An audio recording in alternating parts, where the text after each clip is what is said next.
안녕하세요. 필리핀 교민 뉴스 필리핀입니다. 10월 9일, 오늘은 572번째 맞이하는 한글날입니다. 세종실록에 따르면 한글이 만들어진 것은 세종 28년, 서기 1446년의 일이었습니다. 음력 9월에 세종대왕이 훈민정음을 발표했다고 기록이 되어 있는데요. 이로부터 572년이 흘러서 오늘에 이르게 된 겁니다. 한글날에 대해서는 지금은 공휴일로 지정이 된 것이 너무도 당연한 것처럼 생각이 되지만 한동안은 국가기념일에서도 배제가 된 적이 있었죠. 지금 생각해보면 참 이상한 상황이었는데요. 2018년 한글날을 맞아서 우리들이 오해하고 있는 한글날에 대한 잘못된 상식들을 좀 살펴보도록 하겠습니다.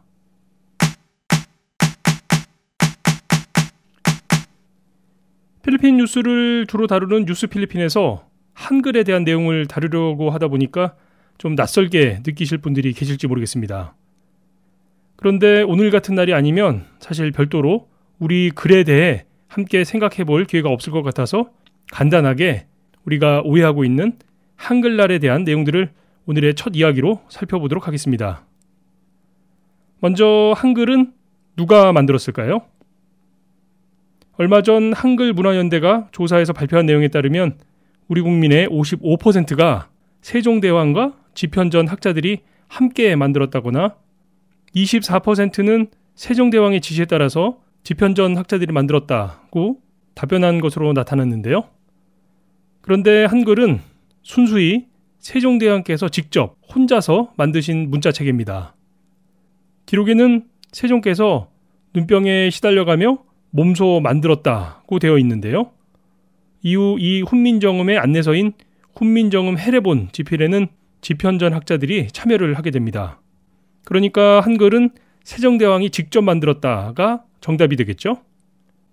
다음은 아마 오늘 한글날 행사에서도 그런 곳들이 있을지 모르겠는데요.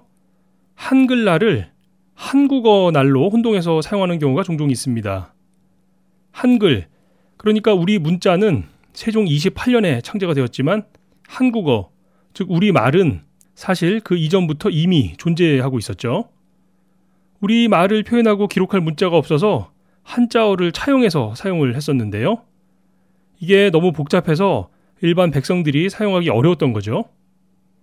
이 점을 안타깝게 여긴 세종대왕이 누구나 쉽게 사용할 수 있는 문자 체계를 만든 것이 바로 한글입니다. 그러니까 오늘은 한국어의 날이 아니라 한글 날인 겁니다. 세 번째로 살펴볼 내용은 한글날은 우리나라에만 있는 날일까요? 물론 요즘에는 남북 간의 분위기가 예전하고는 달라졌기 때문에 쉽게 북한에도 한글날이 있지 않을까 생각하시는 분들도 많으실 텐데요. 맞습니다.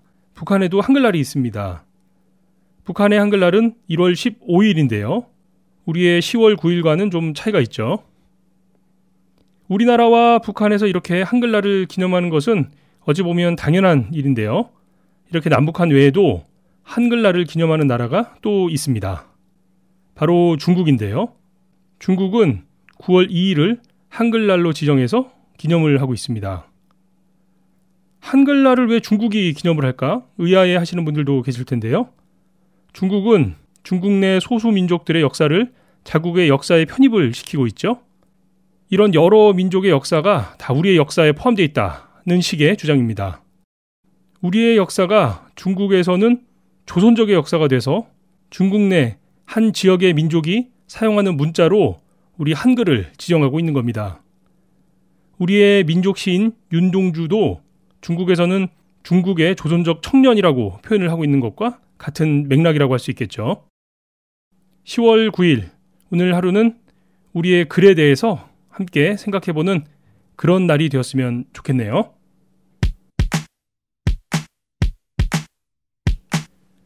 다음 뉴스는 필리핀 대통령궁 말라카냥 소식입니다. 어제였죠? 말라카냥 대변인 해리 로케가 대변인직을 사임했습니다. 그동안 대통령의 입 역할을 해왔던 해리 로케 대변인이 돌연 사퇴를 한 건데요. 주말을 앞두고 있던 지난 금요일에 두테르테 대통령이 해리 로케의 내년 중간선거 출마를 반대하는 듯한 뉘앙스의 보도가 나와서 화제가 됐었는데 아마도 그런 영향이 아니었을까 하는 분석들이 나오고 있는 상황입니다. 당시 대통령은 해리 로케가 상원에 출마를 하게 되더라도 당선될 가능성이 거의 없다는 발언을 했었는데요. 이 소식이 언론에 알려지면서 이런 대통령의 발언에 대한 말라가냥 대변인 해리 로케 본인 자신의 거취에 대해 입장을 밝혀야 할 상황이 된 겁니다. 대통령이 그렇게 발언을 했다고 해서 그러니까 당선 가망성이 낮으니까 그냥 선거 출마를 포기할 수도 없는 상황이고 그렇다고 대통령이 그런 발언까지 했는데 그걸 무시하고 바로 선거에 나서겠다고 사임을 하기도 어려웠을 상황이었겠죠. 결국 주말을 지나면서 사퇴 쪽으로 가닥을 잡고 월요일이었던 어제 본인의 입장을 밝힌 겁니다.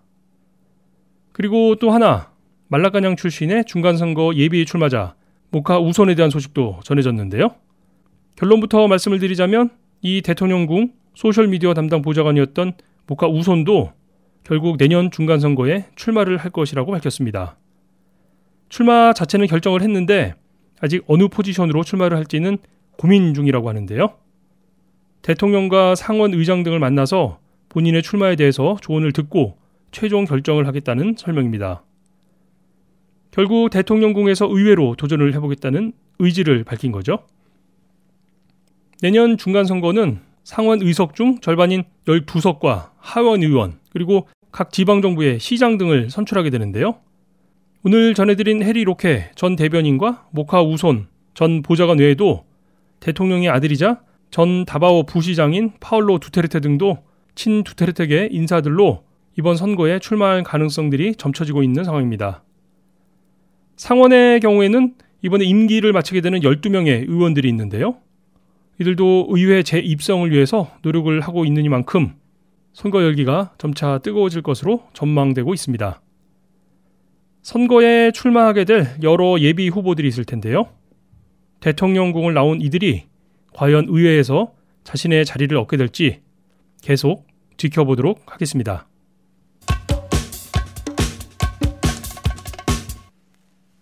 마지막으로 살펴볼 소식은 연말 교통 체증 완화 조치에 대한 소식입니다.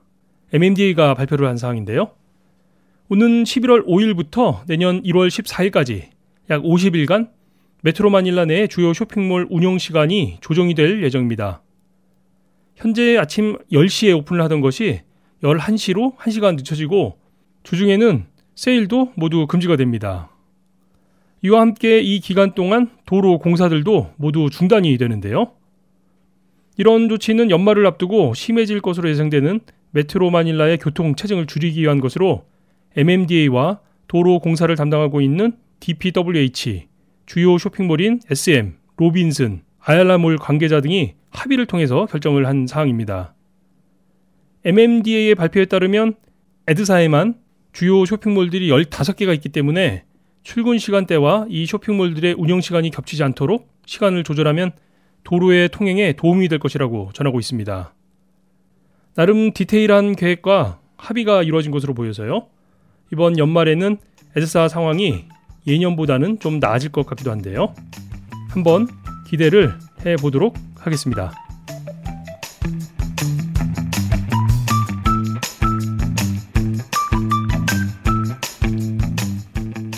내일 모레 10월 11일에는 대사관에서 이민법 설명회가 있을 예정입니다. 필리핀 이민청에서 직접 나와서 우리 교민들을 대상으로 설명을 해줄 예정인데요. 지난 9월에 있었던 과잉 단속에 대해서 우리 대사관이 이민청과 미팅을 가진 후에 마련된 자리이니만큼 우리 교민들의 목소리를 전하고 또 이민청의 설명을 직접 들을 수 있는 기회가 될 것 같습니다. 11일이면 목요일인데요. 평일 오전 10시에 열리게 되는 행사라서 참석이 쉽지 않으신 분들이 계시겠지만요. 그래도 가능한 여건이 되시는 분들이 참석을 하셔서 이민청에 우리 교민들의 불편사항들이 잘 전달될 수 있었으면 하는 바람입니다. 또 많이들 참석을 해주셔야 이민청 입장에서도 앞으로 우리 한국인들을 대상으로 하는 이런 설명에 좀 더 비중을 두게 될 테니까 말이죠. 뉴스 마치겠습니다. 10만 교민, 150만 방문자들이 함께 듣는 필리핀 교민 뉴스 필리핀이 준비한 오늘 소식은 여기까지입니다. 지금까지 저는 알렉스였고요. 여러분 고맙습니다.